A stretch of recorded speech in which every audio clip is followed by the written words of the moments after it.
Anybody saying anything? We hear you, Roz. No. Yeah, I think we're just getting set up first, Ross. Getting set up for YouTube. Oh, that's why. Okay, you are live on YouTube. You are officially live. I see our chairman is on here.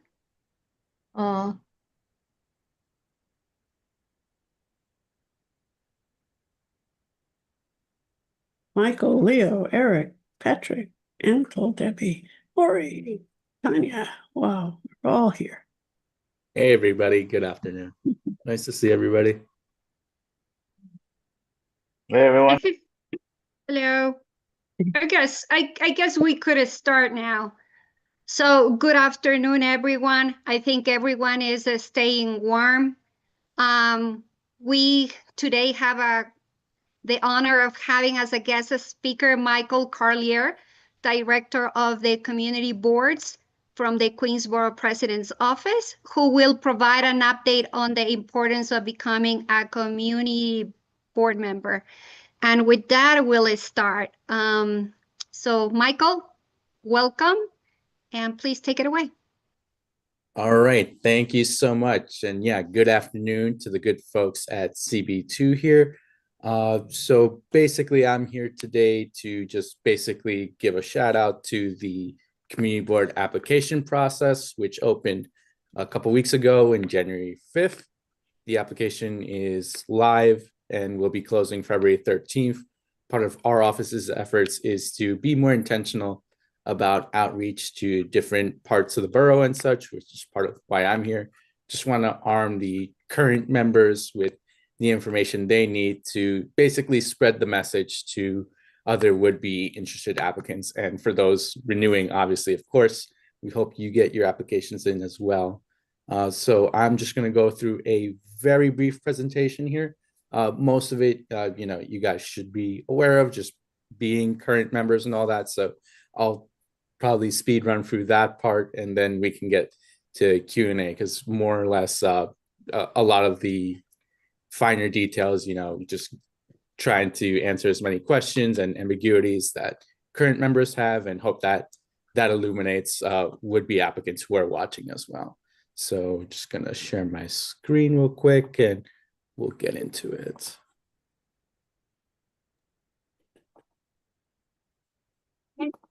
All right, can folks see my screen? Looking good.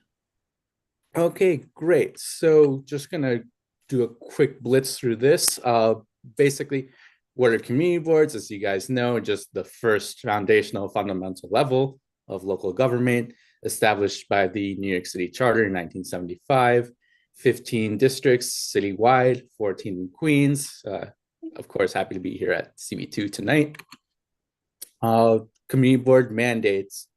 So as you guys know, community boards are the foundational advisory voice to not only just the borough president's office, but as well as any local elected officials. So whether that be city council, state assembly, state senate, your congressional member, the foundation of a good elected is to have a good relationship with the community board, of course. So we're, at least our office is concerned, we're always looking for feedback from our boards in what's going on in our different neighborhoods and communities. So with that, just going to get into the appointment process. As you guys know, the full board is made up of 50 members. Each year, about half the membership is up for renewal. So with 15 members per district, you got 14 districts, which is 700 total members. So definitely a lot of personalities and such to for our office to interact with and consider. So as you guys are aware, the application process is open at this moment.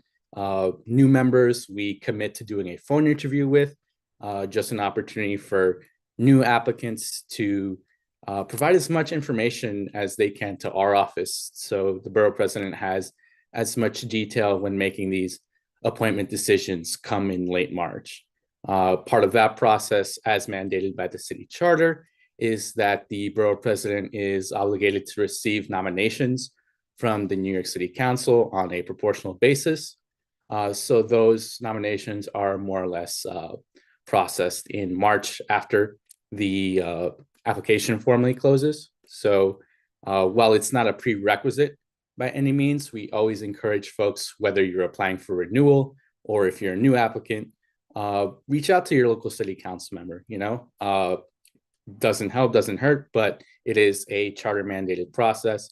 While the decision is ultimately the borough president's, we consider the city council a key partner in helping us address local and citywide issues. So we encourage all our board members to have some sort of relationship with their city council member as well. In addition to that, just encourage folks that we want to appoint, consider all neighborhoods in your community. Of course, each district covers 3, 4, sometimes 5 and beyond neighborhoods. And with that, we are looking for folks who have a big picture, collaborative borough-wide perspective. We try and avoid appointing members with a one-track framing about, I'm here solely for my neighborhood, my issue, my political agenda. We want folks who are team players and collaborative in the process. Responsibilities. So I'll run through this real briefly. As you guys are aware, community boards are independent, autonomous city agencies, independent of the borough president's office. While we do make the appointment process, we more or less let the CB run its own meetings, make its own decisions, hold its own votes. So with that, we just want to respect the autonomy of each district and what they feel their priorities are. With that, the board also has its own bylaws, elects its own officers, sets its own agendas, and each district is different, various different committees that vary per district. So again, we hope that with the new cohorts every year, this is something that isn't static by any means. Committees, they are created and dissolved as a ad hoc basis. So, we want each board to tailor itself to their own specific needs. The role of the DM and staff. So of course, each district has its own district manager, its own staff and office. Again, every district is different, so the district managers each play different roles. They can function as the office manager, the head provider and director of constituent services. If there's a pothole, that's an inquiry to DOT. Very timely, just post snowstorm, are there certain streets and cross streets that haven't been adequately addressed? That's an inquiry you can make to your district manager, who will get in contact with DSNY or our office, for example. We've been fielding calls all day for these past couple of days post snowstorms. So constituent services, big aspect of the district office's role, but they also serve as an information source, a community organizing role, an advocate for the district, more or less. So a lot of different things that the district manager can and staff can be privy to. What a typical board meeting looks like, you guys are intimately familiar. Just the 4 main pillars I want to shout out that mandate how a board is run: the New York State Open Meetings Law, the city charter, the community board's own bylaws, as well as Robert's Rules of Orders. So we'll be real brief with that. So just to wrap things up here, why I'm here today, as I mentioned, the application opened January 5th, will be open through February 13th. So this year, folks actually had 6 total weeks to apply. This is just an extra week compared to previous years, part of the borough president's efforts to make the application as accessible to as many folks as possible. So we're looking for qualified, civically engaged individuals to all our districts, especially now given the challenging federal context that we're operating under. We want folks to be engaged in local government, because that's how we build leaders in our community. That's how we educate our community. The borough president, one of his favorite sayings is that the 50 board members are 50 megaphones for their communities. So when each of our board members are engaged, educated on what's going on they can tell a friend who tells another friend, and that's how we build community together. So that's part of why I'm here tonight. So just do want to amplify this application and encourage y'all, if you're on the board, of course, reapply if you're due for renewal, but also encourage your friends and family and local networks to apply as well. So that's the link to our website, queensbp.nysc.gov. That you will find not only the Borough President's Office information, but a direct link to the CB application. And of course, there's my contact info there. I am the Community Boards Director for the Borough President. So any questions regarding the process, whether it be the application, phone interviews, chances are either myself or my colleagues have heard it before. So we can definitely get into that either tonight or post-meeting if you want to put that in the email. So that's basically it from me. So I'll just pivot over to questions if anybody has any.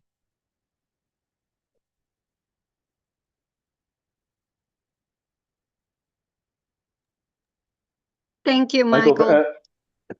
Sorry if I jumped in, Tanya. I wanted to ask Michael if you could please, I think it's important context for everyone here to be aware of what happened in 2018 and the term limits, because I feel like that's still recent history. So if you want to kind of give folks an overview of, what happened in 2018 and especially what's coming up in 2027. So, that should also inspire some folks to join. Oh yeah, for sure. Thanks, Anatole. It's funny you mentioned that because that's one of the things that our office was weighing whether to include in that presentation. There, felt it might have been a little bit in the weeds for new members as new appointees. The process is a little bit more easier to understand, but more or less back in 2018-19, the New York City did pass a law instituting term limits for community board members. So the basic overlay of the law is each term is 2 years. So one term is 2 years. So for example, if you were a new appointee in 2026, you would serve your first term through 2028. Now, the law was written to limit that to 4 consecutive terms. So that would be a total of 8 years total. However, what was also written in the legislation was that after serving 8 consecutive years, which is 4 terms, you are eligible to be reappointed to the board after sitting out for an additional full term. So in theory, this hasn't happened yet since it hasn't been enough time, but you could theoretically be term limited after 8 years, sit for another 2 years, and then reapply again, and you'd be eligible for reappointment. So that's more or less how the system works for new cohorts since 2020, more or less. But for existing members, if you were appointed on an odd year before 2020, you would basically be term limited in 2027, so next year. So 2027 is basically the first year in which term limits would be coming to effect. If you were appointed pre-2020 in a even year, what was also written in the legislation was a stagnation of term limits under normal circumstances. These folks in the even years would have been term limited in 2028. However, the city council, as well as the policymakers, figured, wait, we have folks coming out in 2027, 2028, 2 years in a row, folks, massive brain drain on our institutions. So the way the law was written was folks appointed in an even year were given an extra additional term for their term limits to expire. So if folks were appointed in 2018, 2016, for example, rather than being term limited in 2028, they would be term limited in 2030. So if you're a member who was appointed pre-2020, you would either be 2027, which is next year, or 2030. But our office has a full roster list that has everybody's dates, more or less. So if there's any ambiguity or questions on that, we're happy to have a conversation post meeting. But this information was also provided to the district managers and the chair back in November. So the chairs and the DMs are also a hub of information if you have questions about your status. And yeah, that was a super long-winded answer, which is partly why it wasn't on the presentation. But yeah, Anatole, thank you for bringing that up. That's important context to clarify. Great.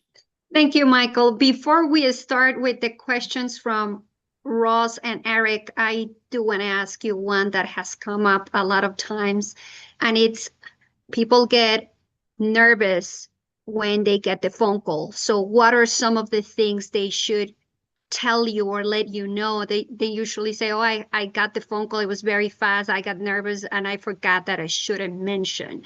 So can you give us some tips on maybe how the conversation, what should they share so they could be a little more preparing for the phone interview?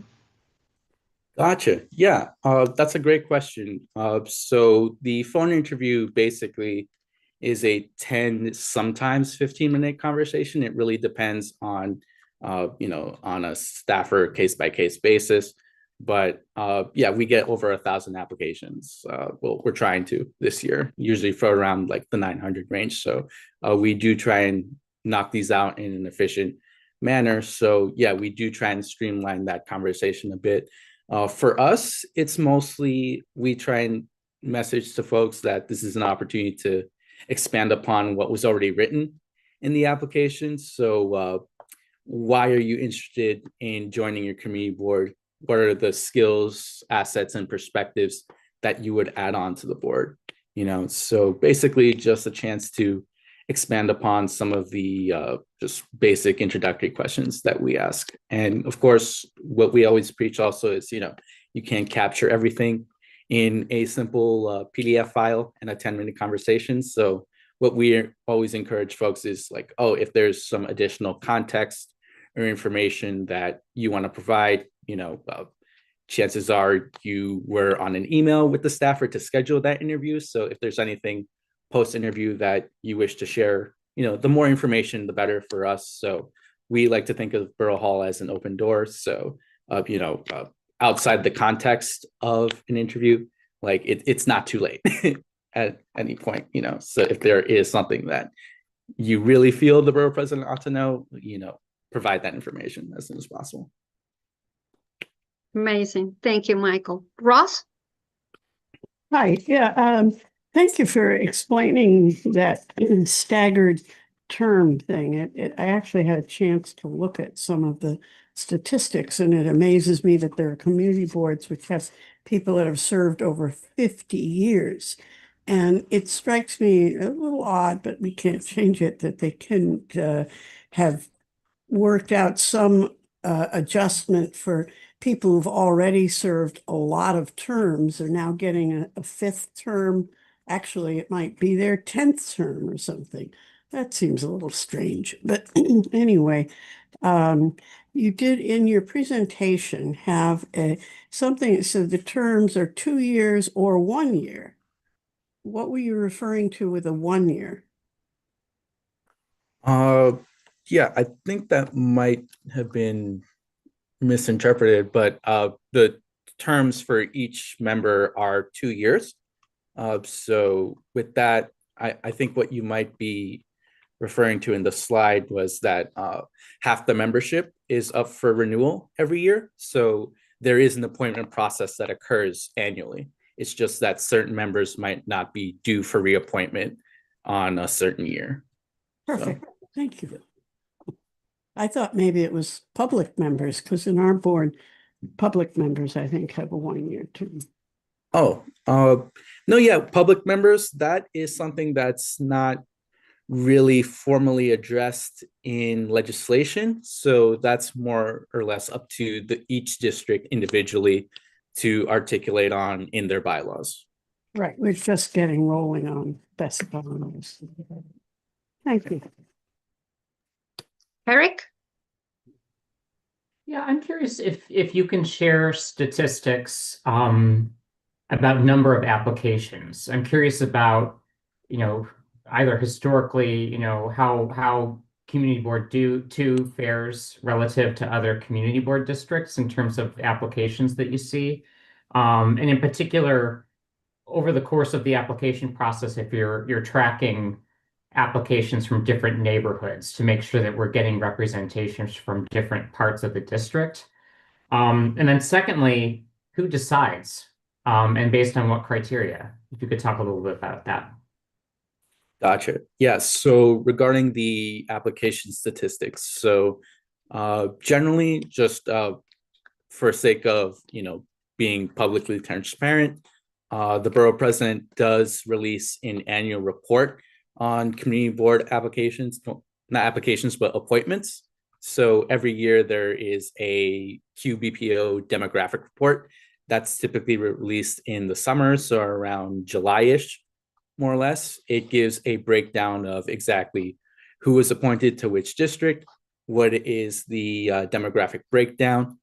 So in terms of demographics, that's not only just racial composition, but that's also age, gender, if housing situation, if you're a homeowner versus a renter, et cetera. What method of transportation do the appointees use? So that's part of, in addition to that, how long each member has been serving as well. So it gives us a bit of a snapshot of the district and the progress that we've made in the borough president's first term. But in terms of applications through each district, what I can say is, this is my second year as the director of community boards here. Last year we had, I believe, 916 applications, which was an administrative record for the borough president's office overall. Part of what we pride ourselves in is in the borough president's first term, he was the first to institute the online application. It used to be the case that it was completely by paper. So again, just another change to modernize the application, make it more accessible. Hoping with the additional week we provided folks this year, we see an even more uptick in applications.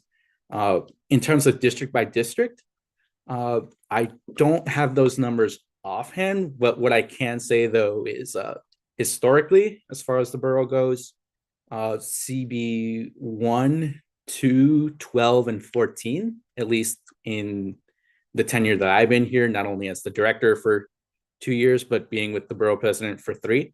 Those have been the districts that we've had most turnout in terms of applications. Of course, you guys CB2, you have CB1 in the northern part of Western Queens, so a lot of engagement in Western Queens. CB12, that's the Jamaica, St. Albans, Laurelton district. CB14 is the Rockaways. So just the borough president's own personal history as the council member there might have something to do with that potentially. But, we try and be engaged with every district. And, I've been out and about for several weeks and months just trying to touch every district and get our application up. But what I will say is in terms of outreach to the different districts, what I can definitely say we've been observing is just turnout in community boards 3, 4, and 7 has been a little bit of a challenge in these recent 2 years.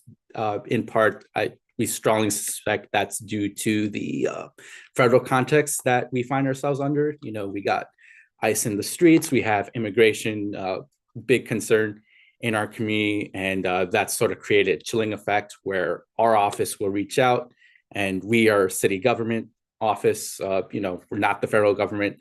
However, it's tough to explain that to folks who are unfamiliar with the whole process. They see office of X, Y, and Z, like, oh, are you going to give my information to ICE? Are you going to give it to the federal government? We don't do that. That's not our policy. In the application, we don't ask about citizenship or immigration status. You don't need to be a US citizen to apply for your community board. So we try and explain these when we're in those neighborhoods, Jackson Heights, Corona, Elmhurst, downtown Flushing, Murray Hill, where those 3 districts reside. But, we do what we can, but it's tough, which is why, we've been trying to be super intentional to be out there, like to you folks directly, as well as the different nonprofit groups who are operating and have that community trust. Hi. I hope I don't cut off. My internet's wonky, but my second question, that was one of my questions, the US citizenship question. But my second question is, I'm going back to Eric's question about where the applications are coming from. Is there any way to get data on like maybe like census tract level data on where the applications are coming from? Because I've been doing some outreach on the Woodside side of um like by IS 125, and people have never heard of the community board over there. And I've been talking to a lot of the Latino population over there, and it's kind of been disheartening. And so I've been trying to encourage them to apply. Um, so yes, and I think I also just want to emphasize that we definitely need if applications from that side of CB2 come, I would please encourage you guys to consider them as we need that representation on the board. Because we don't have that many, I should say. We do have some, but not that many. Yeah, from what part of the district is this? That's like the southern part of what Queens Boulevard by where IS 125 is. Woodside, Technically Woodside. Woodside. Woodside. Leticia, you should tell folks that we got the chair of the committee dialing in from Ecuador. Like that's how that's how good representation we have. Yeah.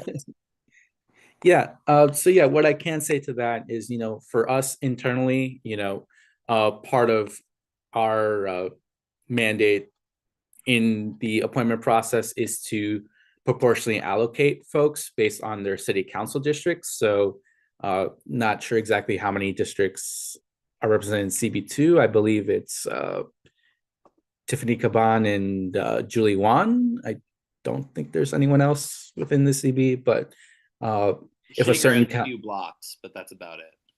Okay, so yeah, he might have one or two seats proportionally allocated to his district, but yeah, that's also another limitation that we work under. I've seen in some districts we'll get plenty of folks from this council member's district, but a shortage in another. So with that, it sort of creates this conflict. It's like, do we overrepresent one area even though we're having a shortage in applicants in the other area?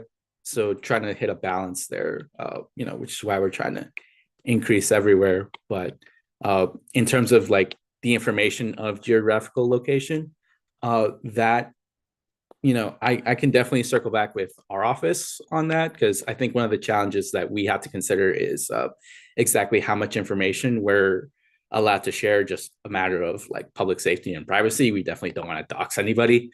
So, but yeah, I think at least a proportional breakdown of city council district location wise, we can do that, or by zip code.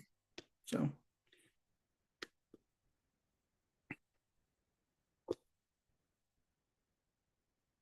Yeah, Anatole, I see you have a hand up. Anyone else before I go? I have Go if you don't have a question, Anito. I had a comment. Do you have a recent report for the community board breakdown, the demographic? Because I see 2023, but I don't see the 2024 or 2025. Oh yeah. Yeah, we release that every year. So I'll share that to Anatole and Debbie, and then they can share it to the membership at large. But yeah, that's something we post every year. So, and yeah, also I'll just drop my info in the chat, just in case anyone has any individual questions or wants to follow up post meeting. But yeah, just to clarify, post meeting, I will email the application link, the presentation, and my contact info to Anatole and Debbie so they can share as well.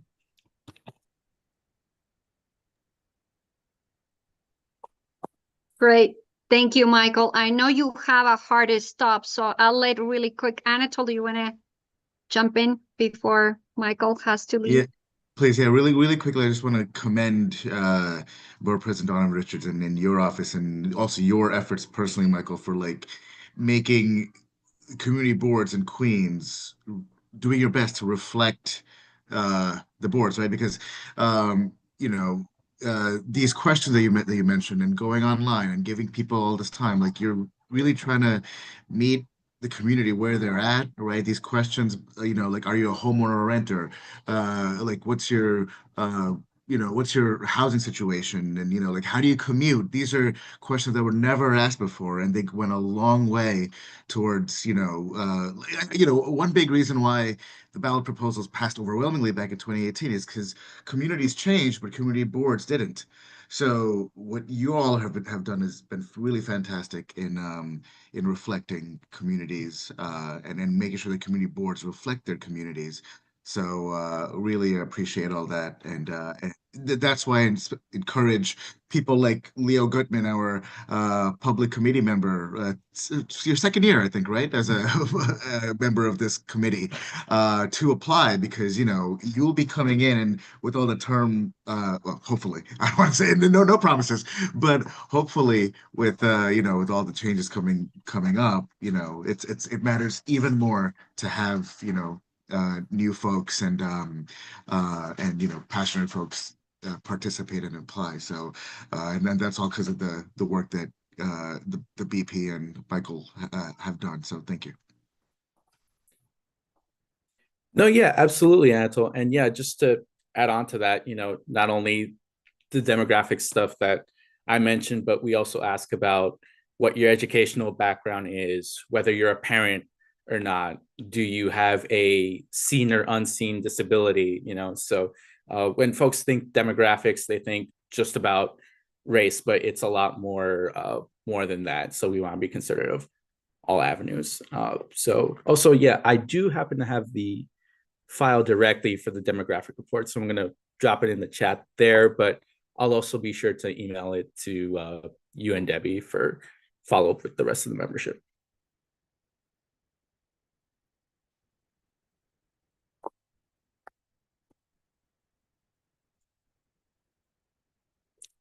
All right, so I don't see any further questions. Tania, Anatol, if there's anything else. I think we want to let you go to your next meeting, but thank you so much for being here tonight. I do feel like we had a great privilege of listening right straight from you, and we'll send out your email. So if anyone has any more questions, they could follow up with you directly. Again, thank you for this time with us. All righty, excellent. And yeah, thank you guys so much for the opportunity. This only works if we all work together on it. So appreciate y'all and enjoy the rest of your meeting. I'm off to the next one to do the same thing. So take care. Thank you, Michael. Bye. All right. Bye, everybody.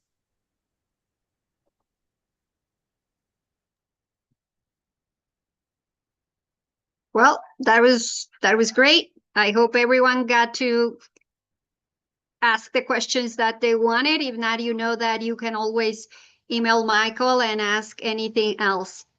I do have one question, Anatol, for you.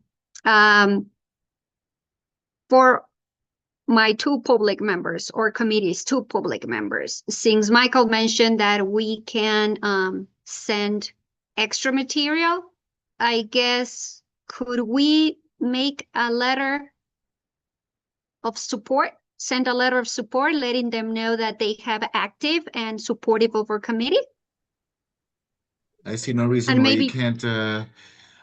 like you as chair of the committee, and Amaris also, like Leo's been super helpful on the tech committee side.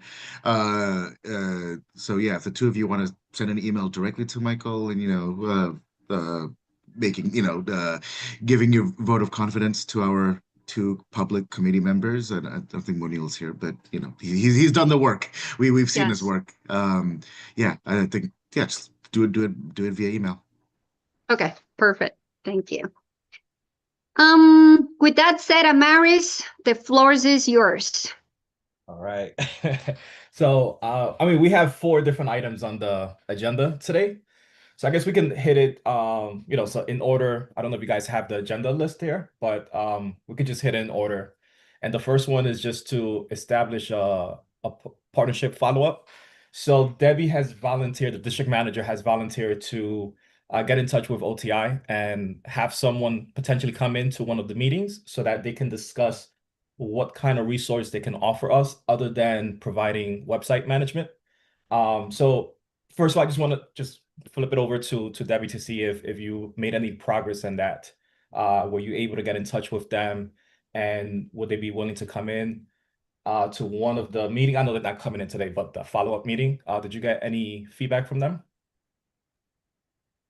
Well, again, as I mentioned in the email, it is a little complicated because we have, there are different divisions of OTI that the city reports. This would have been a great conversation to start with Michael as well. And it's really at a higher level than certainly me. So I want to say that first. We have our guy that comes in and does our tech support for our computers. And we deal with him for certain support and making sure everything is working. For example, even if the laptop for the office that we're using had a problem, we would call him and he would help us. That's how all the community boards report to that.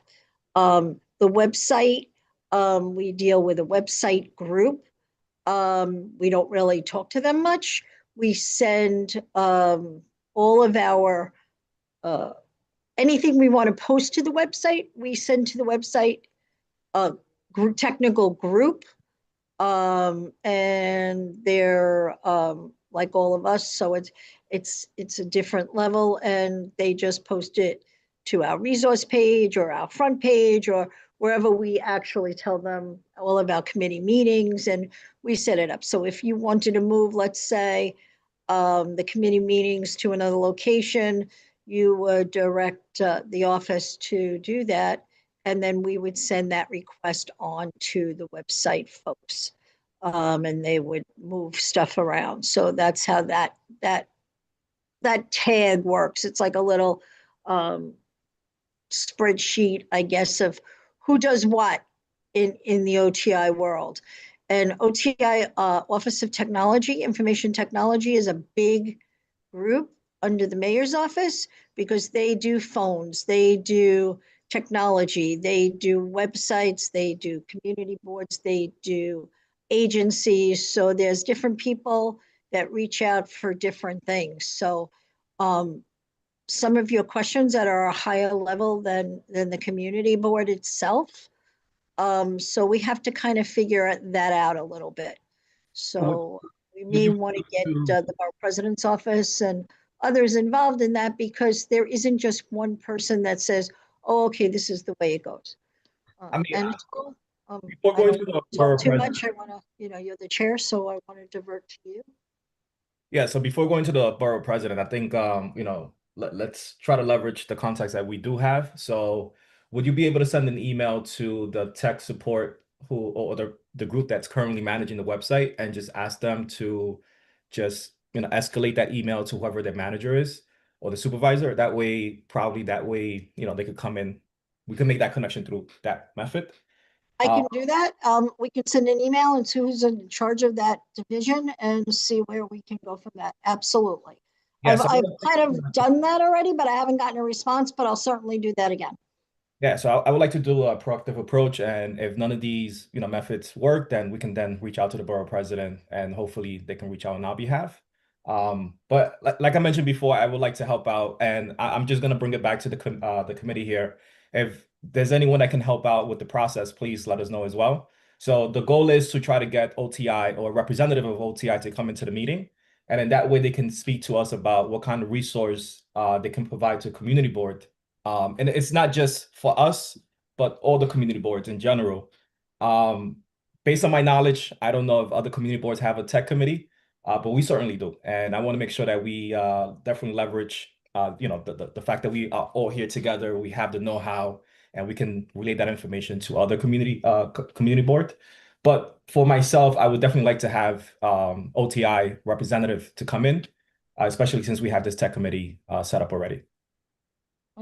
Totally understood, but it's, probably above my pay grade, as they say. Fine, But happy to do where I can to facilitate that. okay. And like I said, we can help out. So on Saturday, there is a Queens Tech and Career Expo, and I'm sure OTI is going to be there. So, and the borough president is going to be there as well. So, that could be another venue of angle trying to reach out to OTI. Certainly, I think that's a great idea. And Ross, I see that you had your hand raised. Well, wait, Anatole, I don't know if you had your hand raised Yeah. since back then. Yeah, I he's don't had know his what hand that- up for a while. Yeah. I know. I wanted to respect the chair of the tech committee. I have 7 mutual connections with Ruby Choi, the director of deputy commissioner of TI. Yeah, I'll send her an email. But also from back, Maury, do you remember when we did the Google Calendar on the website that was with Tin Lau, who's still at OTI, director of production now. But I remember Yes. it was difficult for them because Tin Lau's the website team was tiny at the time, and I can't imagine much has changed there. So, given that it's like 4 or 5 people, if I remember correctly, they don't have time to also do after-hour meetings. So once we let's see if like Ruby Choi, Commissioner Choi, can come and talk to us. But if not, maybe another option is we talk like Amaris and Tanya. You talk with one of these people during the workday, and you relay that information back to the committee. If that's the best we can do, but that could be an option. And I also noticed too that the Councilwoman Julie Wong, she's part of the tech committee. So maybe that can help as well. Because I did watch one of the videos where the then CEO or CTO, he actually came to one of their meetings. I mean, that could be another angle possibly as well, where we can get in touch with them that way.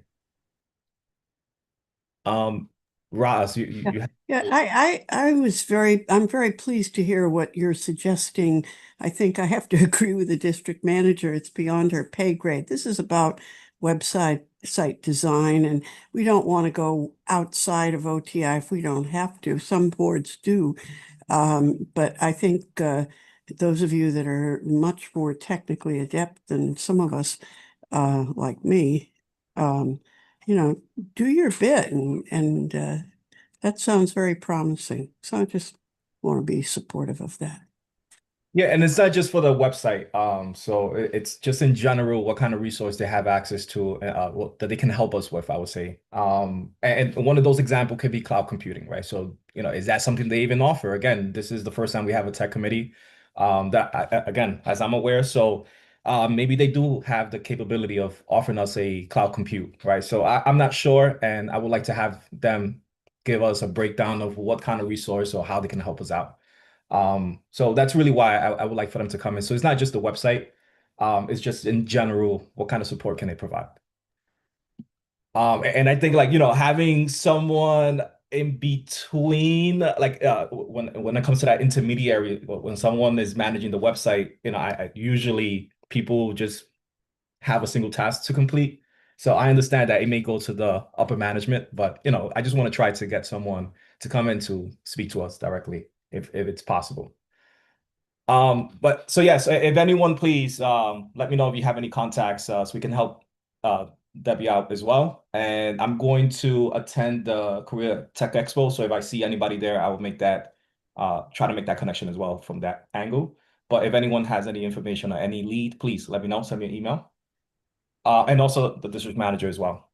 So the other thing, just going back to the list here, website repair. So Debbie, I do want to mention a few websites or a few links that I just want to mention so that you can send an email to whoever your contact is. So this one is related to the website. I just want to share my screen real quick, if I may. Can you guys see my screen?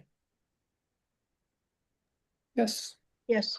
Miro board, awesome. I just keep everything organized. So it's just 2 different links. So this is actually from Michael. He sent an email, I think 2 weeks ago, but he noticed that there's 2 links in particular that is dead. So dead links, and these links are leading to the newsletter. And I have it up here, which is, so this is the homepage here.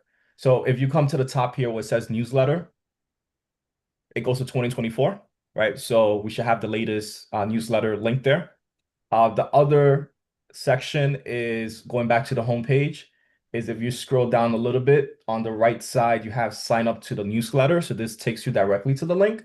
And after you wait the 5 seconds, it should tell you that the form has been deleted.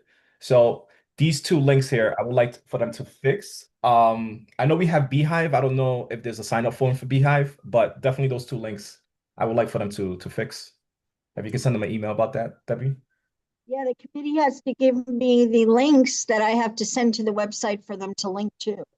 I guess that link, Anatole, must have been broken when you switch from SendGrid to Beehive, and I guess none of that went to OTI. So may I suggest you just send that information, and we're happy to send it over and fix those links. Maurice, that was not from the office perspective, but that was a link that went to a different newsletter that they were working on. So happy to send whatever links is possible when the office receives that.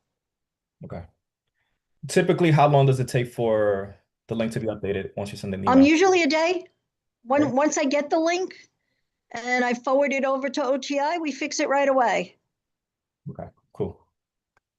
All right. So then the other Just speaking of that Beehive newsletter link, yeah, can we Patrick and Tanya, you both have access to Beehive, right? So if I could please uh delegate, or if we could delegate to one of you to create a new Beehive sign up form, because yeah, I think that was the issue, right, Patrick, when SendGrid was free forever and then it wasn't. So now Beehive is free forever for now, so that's where we moved to Beehive. So we got to update everything to Beehive. Gotcha. What is the ask, Anatole? To see if you can poke around and create a Beehive, to create a newsletter sign up form link, form and the link to it in Beehive. On it. Okay. Thank you.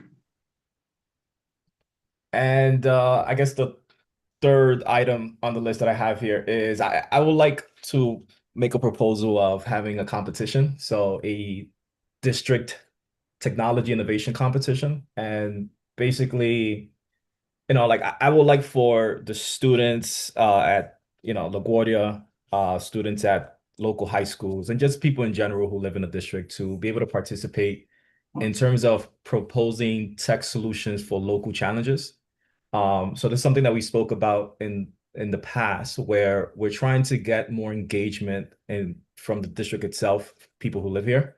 And my background is in tech. I'm an educator in tech, and I think that would be one way for us to try to get engagement from the students, right? So people attending college, people who are even tech savvy, but they're not attending college. They may be attending like Apex, for example. So I would like to propose a competition. I would like to plan it, if you guys agree with it. I would like to plan it sometime in May before we go into the June, July break. And I just want to know if there's anyone who's interested in helping out with that. And also if, it's something that we are willing to actually do, to put the effort and energy to host. So I just would like to get your perspective on it, Anatole. What would they win? I mean, recognition. I think the fact that Okay. they to participate, from their perspective, think about what are the problems that they see and how they can use technology to solve those problems, or at least bring awareness to those problems. Right. So and it's something that can be local. And I can give you an example of this. So it came up because I was actually so my students were actually working with the Queensborough president to do a hackathon for this Saturday coming up. And we kind of got bumped out a little bit, but but the whole goal of the mini hackathon is to think about how can we leverage technology to help government become more efficient, right? So what are the different aspects from your perspective that government may be slacking and we can use technology to help streamline that process. And I just think that we can take that concept and bring it at the local level, district level, where people can propose different ideas or just bring awareness to different problems that we may not have been aware of. So kind of like a like our own participatory budgeting without, except, we can't actually award funds, but something like that to bring attention. Yeah. Debbie? A suggestion to your idea, I don't know if I'm helpful or not. Two things. One, I think we need some updated new pictures for that website on top. We provided those pictures, so I think that could be added as a good idea to engage people. And the other thing is, we can give them from the board, from the chair, or the chair of the committee and whoever else, or the exec or whatever, you can give them a certificate of appreciation. So we can provide that. So just thought I would give you a little bit of input. Right. Yeah, and I think that's perfect in terms of like giving them a certificate coming from the community board. I think that, holds a lot of weight, especially if it has, something that they can use for the resume portfolio. I think that definitely makes a big deal. And it's nice to know that you're being recognized for something that you've done, right? And I think it'll be a beautiful thing to do. Is there anyone that would like to volunteer to help out? And it seems like we're open for it, right? So anyone would like to volunteer to help out in terms of coordinating? Because I would like to coordinate with LaGuardia or the CUNY Law School, or it could be a local high school as well. But I would like to find a location where we can actually host the competition or host a ceremony, just to have different brainstorming ideas. Again, it's just ideas right now, but I would definitely like to aim for May. If anyone would like to help out, please let me know in the chat. And then that way we can coordinate and we can figure out how we can do this. And I think it'll be a beautiful thing to do. I would think love to what volunteer. we can do, Amaris, is just make it a part of the committee to do, so we all help out. I feel like that would be more, it would be a valid. That way everyone can give some thoughts, and because to do an event, we always need more than one hand, So let's do it more like a committee thing. Okay. I do want to say that I do like what Debbie said. We can do two separate ones, and we can do one on the tech and one more like a photograph contest. And for the photograph contest, we do it separate. That way we can just update those pictures in the website, which could also be valid for the newsletter, which we have been talking that we want to see our community represented in those images. The newsletter is really representing our district. So let's do it. Let's talk about how we can do one for the website, and maybe we can do like one, I don't know, maybe month by month would be difficult, but like every 3 months, every quarter, we make a photo contest of images that will be posted in our newsletter. Yeah, I think that would be great. I mean, that would be wonderful, I think. Yeah, so all right, cool. So definitely let's follow up on that, and let's plan it out. We could do two separate competitions, because I definitely agree in terms of like the picture here from the website. It's old and I'm pretty sure a lot of people would love to take some pictures and have it included there, so wonderful idea, and it brings right, so I think win-win situation. And as what you said, instead of having an image that is going to be there for like 20 years, maybe what we can do is like every quarter, the one that wins, let's say LaGuardia wins, then that is going to be posted only for a quarter, and then we keep on switching it. So it could be a little more updated and really reflecting our community, not the buildings. All right. And so, Anatole, are you prepared to write a letter for every Yeah, right. least I can do. Sounds good. Sounds good. All right. So then the last thing I just wanted to talk about is, so I had a conversation with many different individuals, like stakeholders in the community, and I was just asking them like, how can we help out as the technology committee slash engagement committee?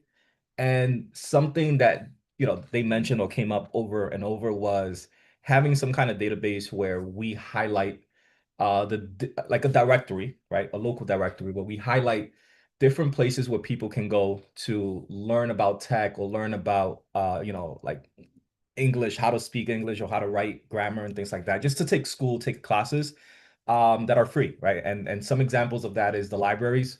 So a database where you have the local libraries, adult education center, and just different workforce development, organizations and entity around the district where people can go, not just take classes, but socialize with other people as well. So something I learned through this process was Sunnyside has a computer center and they host computer classes there, right? So that's something I didn't know.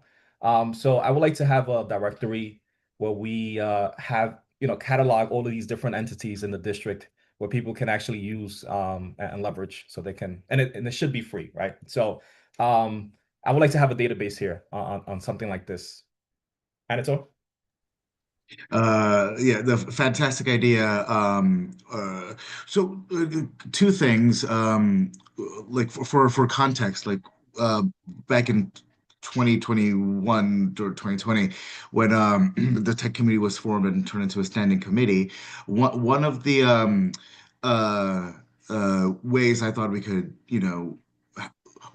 one of the ways I thought we could use the tech committee is also to like, how do we fulfill the digital needs of the district, right? Not just with it, not just inside the community board, right? Like not just like, Google Calendar invites and, things like that, but also how do we serve the needs of the district, right? From a digital perspective. Like at the time, recent when Julie One was elected, she worked on Wi-Fi for all for the projects, I think, at the time. And I thought like that something like that was like really good for us to like piggyback on and advocate for, right? So that's like filling the digital needs of the district.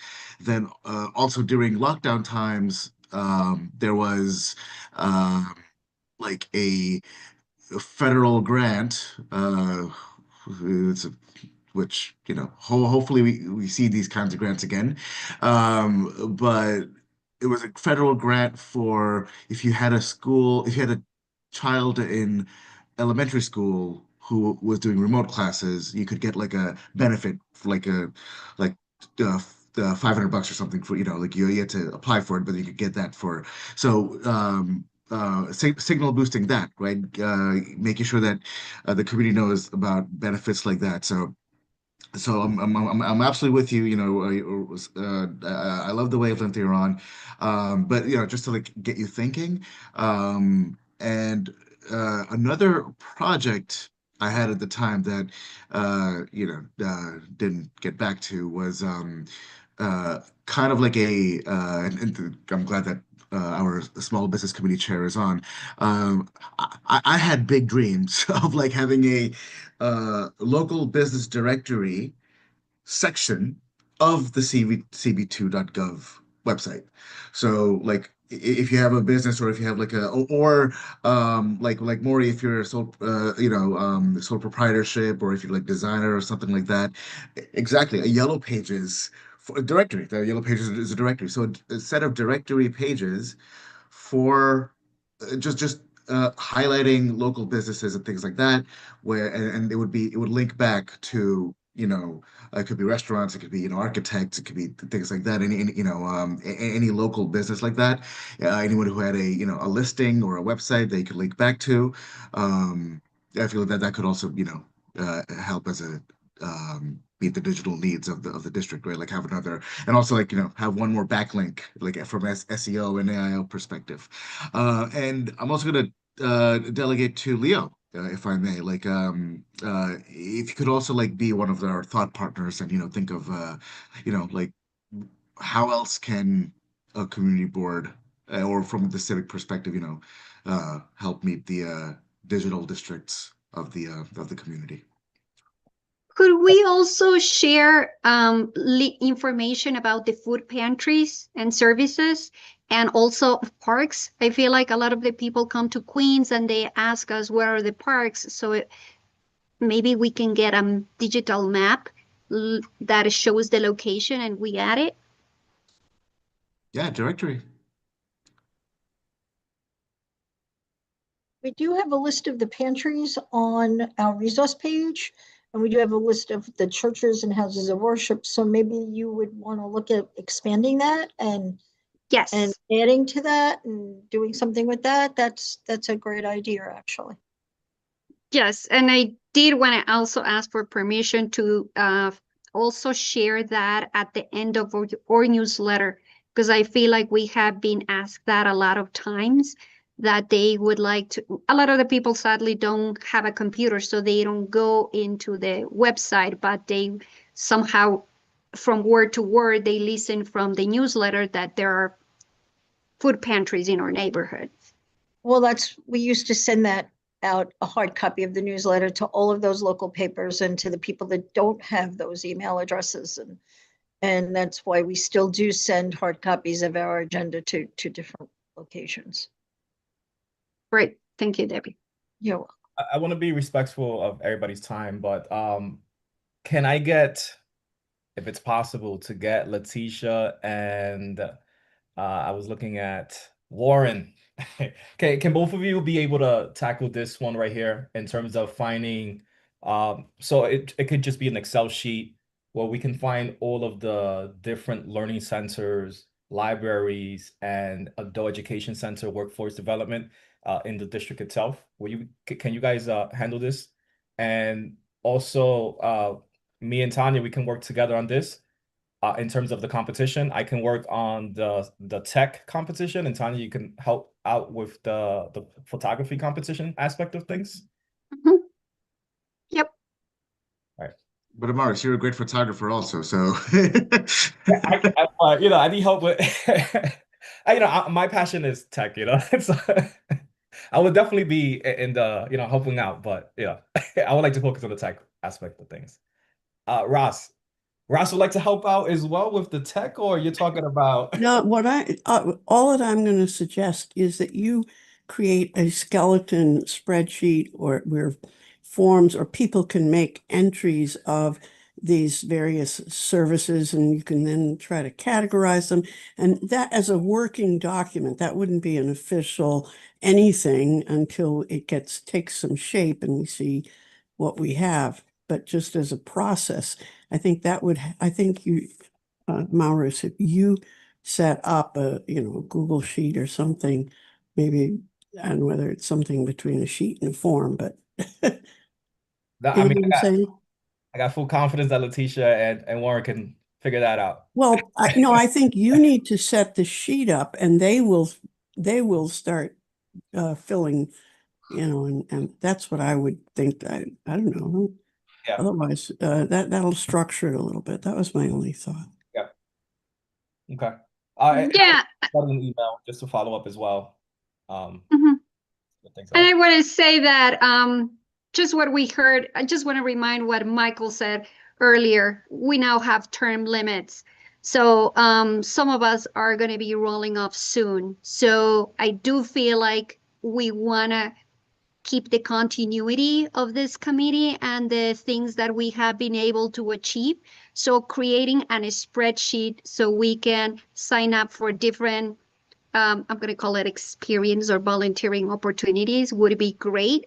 But it would also be great if we all do a little of everything, because if someone switches to another committee or maybe has to go because of a family emergency, then we have everyone else who has learned the process and is able to jump up and help. Yeah. And I would like to add too, and if anyone has any proposal as well, please send us an email. Because right now this is just, stuff that we're coming up with, and we would like to get your participation on there. We think everybody will be able to participate. But if you have any proposal as well, please send us an email so we can add it to the agenda. So having said that, I have no more things to say, so.